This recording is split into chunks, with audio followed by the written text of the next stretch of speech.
Hey everyone, welcome back. I'm at Castle Studios to try out the brand new PreSonus Studiolive Series 3 SE digital mixer. This series comes in 3 versions with 16, 24 or 32 channels. And each one is packed with powerful recording, playback and streaming features.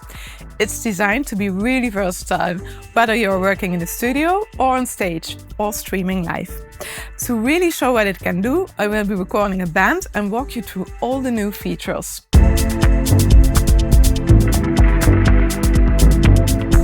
Let's have a closer look at the mixer and all the features it has to offer. This is a powerful 40-channel digital console with 26 mix buses, 17 motorized faders, AVB networking with Studiolive stage boxes and Milan-compatible gear.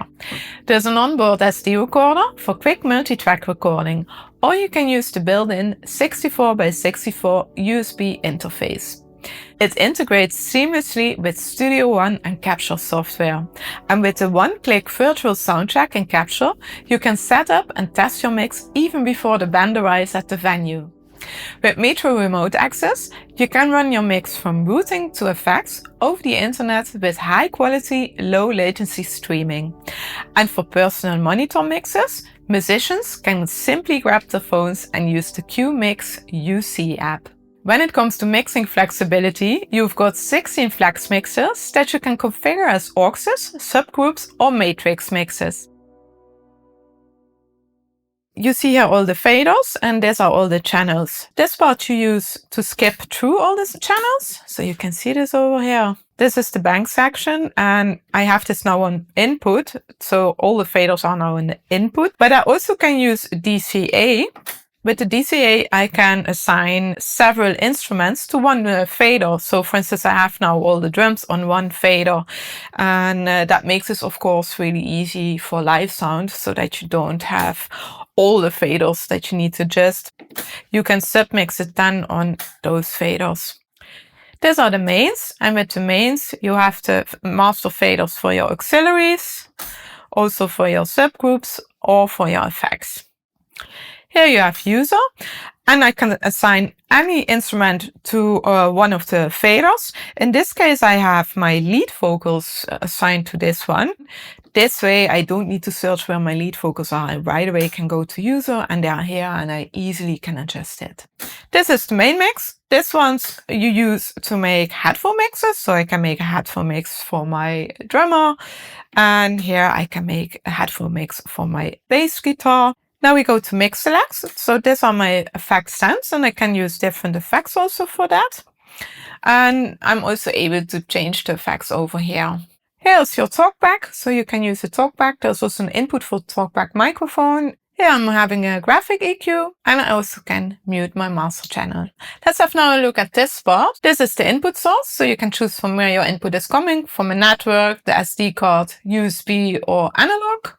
You have here your microphone section, so you can select the channel, and if you need 48 volts phantom power, you click on that, or if you need a phase swip, you click on that one.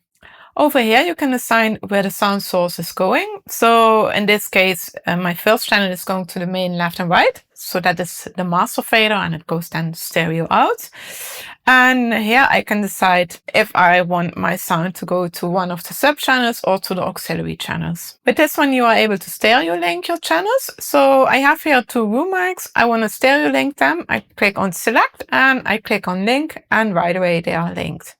This is for your preset. So if you want to save this as a preset, you can do that, and then you can load it, or you can even copy settings to another channel. If you want to adjust the gain of one of your channels, you go to select and you can gain your preamp. This one you can activate when you have external stage boxes, and that is automatic gain control. This one is your pen. So if I go here, I am able to change the pen. You can see it over here and here. And if I want to go right away to the middle, I click on it and I'm right away there. You are able to use the gate. You click on gate and then you click on processor on. Then your gate is activated. Over here, I can change the threshold that you see here.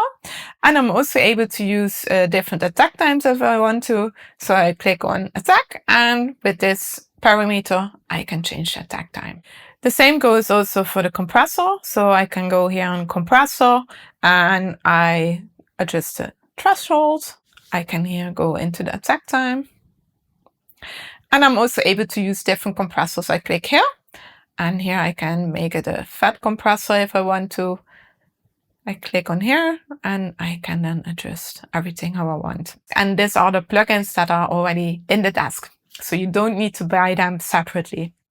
Over here, I can go to an EQ. I can set a low cut if I want to. If I want to change the gain, I do this with this one.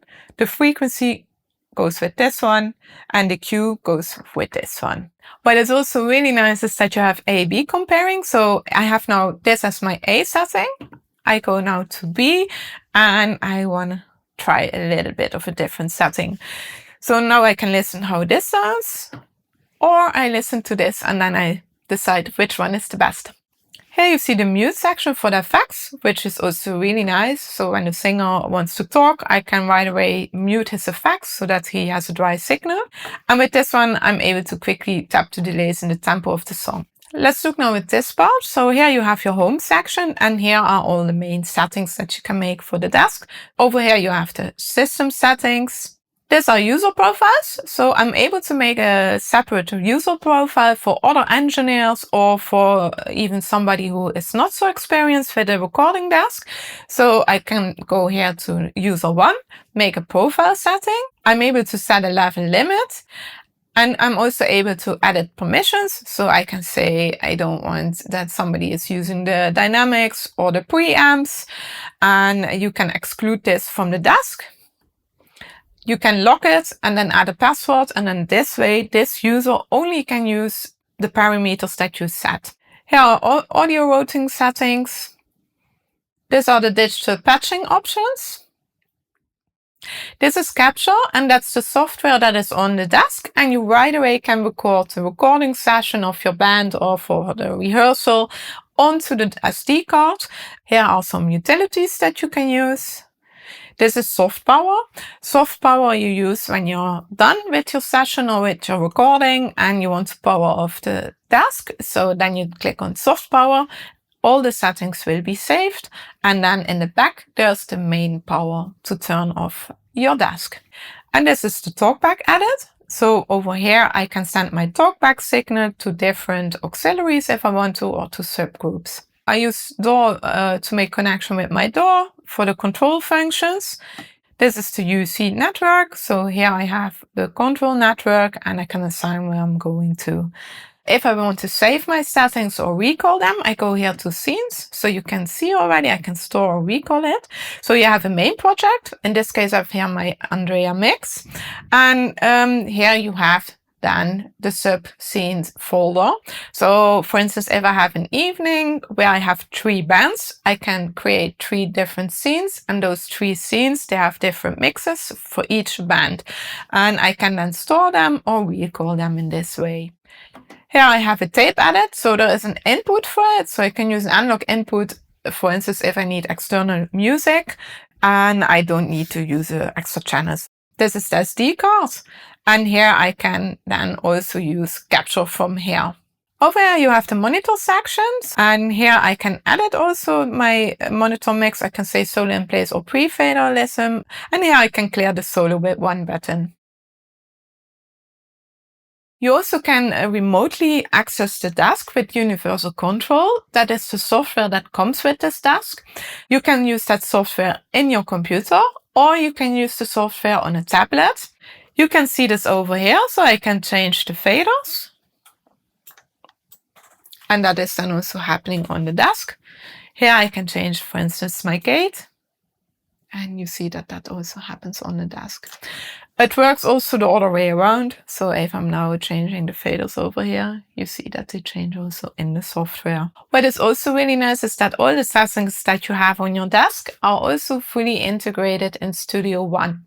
Here you see the capture software, so I will record a little bit. And now I can save this to my disk. Here you see my test recording, and then I can go into Studio One. So, and here you see all the fader settings and also all the plugins that I'm using. Let's go now to the Castle Studios and record a band. This way we are able to hear the preamp and I can see how the desk is working.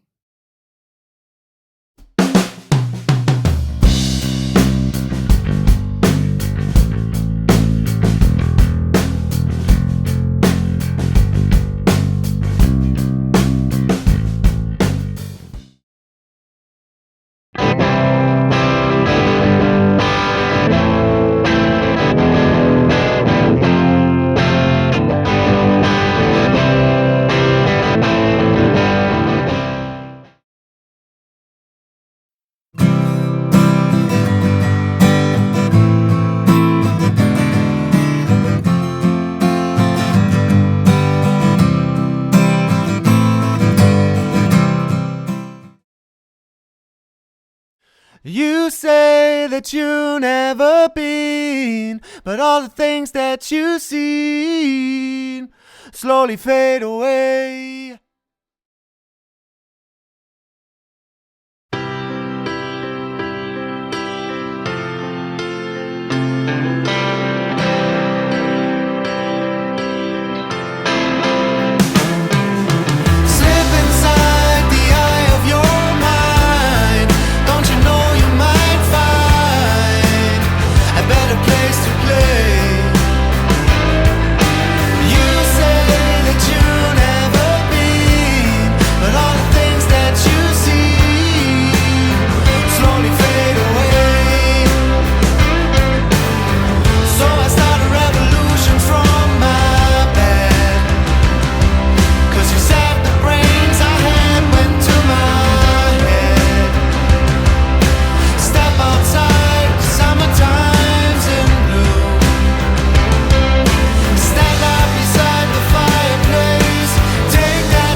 I heard you say,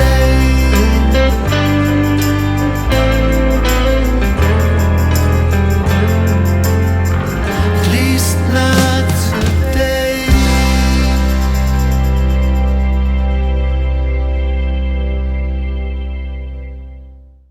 I hope this gave you a good impression of what this desk can do in a live recording and mixing situation.